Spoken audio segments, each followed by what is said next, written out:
Hi folks, and welcome. In today's video we're going to take a look at the Fuji GFX100S Mark II. Now the name is a mouthful. It outwardly doesn't look too different to the GFX100S, but internally there are some important updates. Let's take a look around it and then we're going to shoot some portraits with Honey here in Victoria Park in Hong Kong.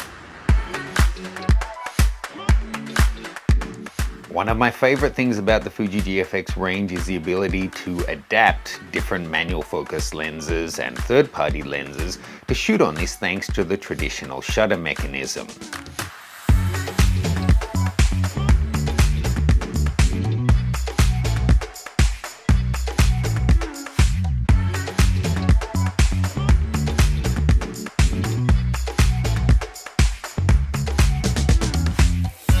Throughout this I'll be shooting with the TT Artisan's 50mm f/0.95, the Leica 35mm Summilux, as well as my favorite of their autofocus lenses.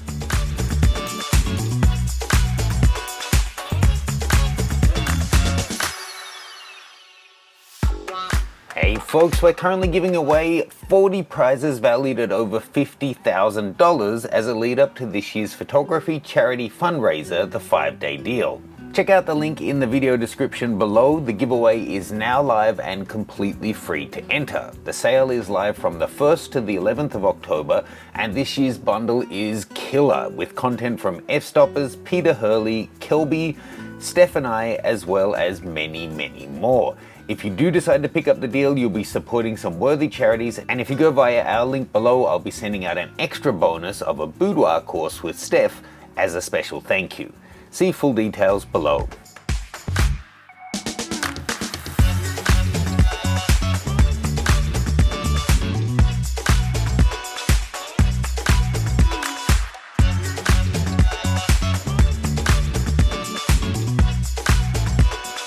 Now, whilst the TT Artisans has a really dreamy and imperfect look, the Leica, on the other hand, the 35 Summilux, is just gorgeous on this camera and has surprisingly good coverage.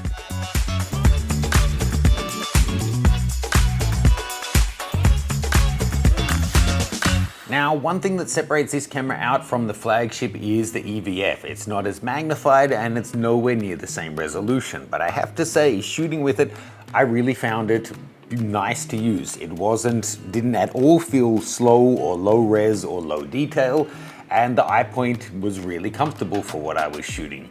Using the third-party lenses, the different focus aids are really helpful. I show you how to customize that in the setup guide. I personally found that the prism was okay.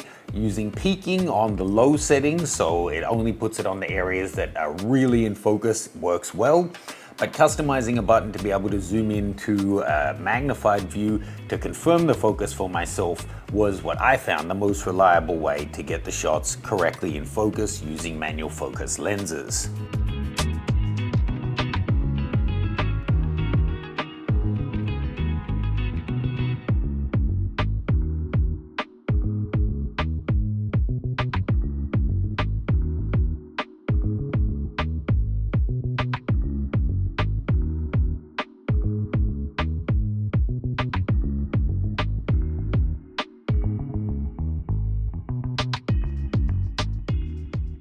The overall handling of this camera is really nice. The size and weight and balance is all really good, even using the big 110mm f2 lens. The only thing I'd say, if you do take a little burst of images, even if you're using fast SD cards, it can really take some time to clear that, seeing this camera is only using dual SD cards.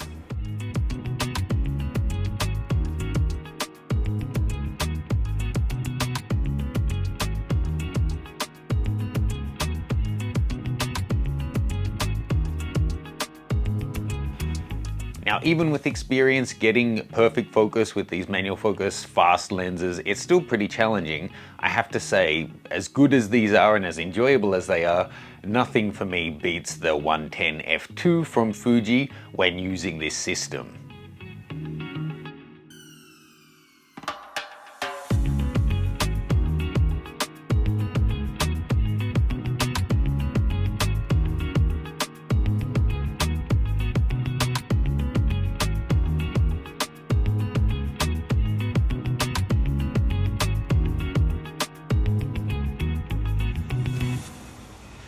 Okay, so I took like 7 shots in a row there. I'm using the fastest SD cards, and it just takes a long time to clear, and then you're back down to like 1 shot every second, second and a half, 2 seconds. You know, I'm not doing burst shots for many portraits. It's only this water one, so it's not a big deal, but it is a shortcoming that they would keep these cameras to only using SD card. The best SD cards in the world are still significantly slower than the worst CF Express Type B cards. Battery life on the GFX100S Mark II is really good. We were shooting for half a day, pretty much leaving the camera on the whole time, doing all kinds of testing, and we didn't come close to even exhausting half of the battery life. Okay folks, time to wrap things up now. If you are a Fuji GFX shooter, then check out my expert setup guide. It takes you through every camera in the system, already updated for this one, and goes all the way back to the original cameras, even the 50R rangefinder style one. Takes you through everything you want to customize on each camera out of the box, what every single physical control on each of the cameras does, and then a complete menu deep dive to help you get the most out of these highly customizable cameras. Link for that is below. Now, overall, I have to say, you know, I'm going to recap a couple of things here that we've covered because I know a lot of people skip to the conclusion and may have missed the earlier discussion. The TLDR, I think this is the camera to get within the current range. Above this, obviously, is the GFX100SII, which looks so similar, but there are some key differences. Let me just summarize the differences compared to the flagship, because, you know, this is technically cheaper than its predecessor was, so I don't know if people are really going to be comparing them now, but as of, you know, middle of 2024, this is the second flagship, and the GFX100 Mark II is the top of the range. Now, essentially, the viewfinder on this one is not as detailed and it's not as magnified. I mean, it's not as high resolution or as magnified. This one is slightly slower, as 1.5 frames a second in each of the different modes, slower than the flagship. You can't put the tilting EVF onto this one. This doesn't have 8K video, whereas the flagship does. This has the kind of crappy, to be honest, micro HDMI, whereas the flagship has full size. This also doesn't have Ethernet. This only uses dual SD cards, and I know some people for whom that is a plus. They prefer to use SD cards, but on a camera that can do, you know, 6-7 frames a second at 102 megapixels, you're going to find that a huge bottleneck if you are shooting those kind of speeds. A couple of things in common. These are both based around the latest generation of the 102 megapixel sensor, which is not the same one that the GFX100S used or the GFX100 used. They were the first generation. These are the second generation. So this is the 100 megapixel CMOS 2 sensor, and the flagship is using the CMOS 2 high speed edition, which is how it gets that extra speed, no surprise. Both of them though, because they're working on the newer architecture, allow a base ISO of 80 compared to 100 on the previous generations. This one, in terms of positives compared to the flagship, it's about a third less expensive. This is about $5,000 US. The flagship is $7.5. It's noticeably lighter, about 147 grams lighter. It's slightly smaller in every dimension. It is using the same top of the range processor, and it does have the latest autofocus in there with the AI tracking. So there's really a lot to this. If the interface, display, slightly slower speed, and lack of CF Express Type B card don't bother you, then you can save yourself $2,500, and this is really a fantastic camera. Shooting it with my favorite of the GFX lenses, the 110 f2, got some really beautiful results there. If you checked out the full video and saw the images we shared, those images have been through Rebloom, which is the portrait retouching software I use that does a really beautiful job of getting rid of skin blemishes but keeping the skin texture. It's not just a simple blurring type software.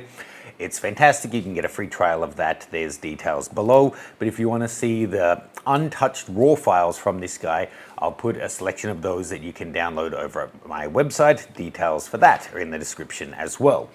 Now the third-party lenses I was using, first of all, I was using the Photodiox Pro adapter.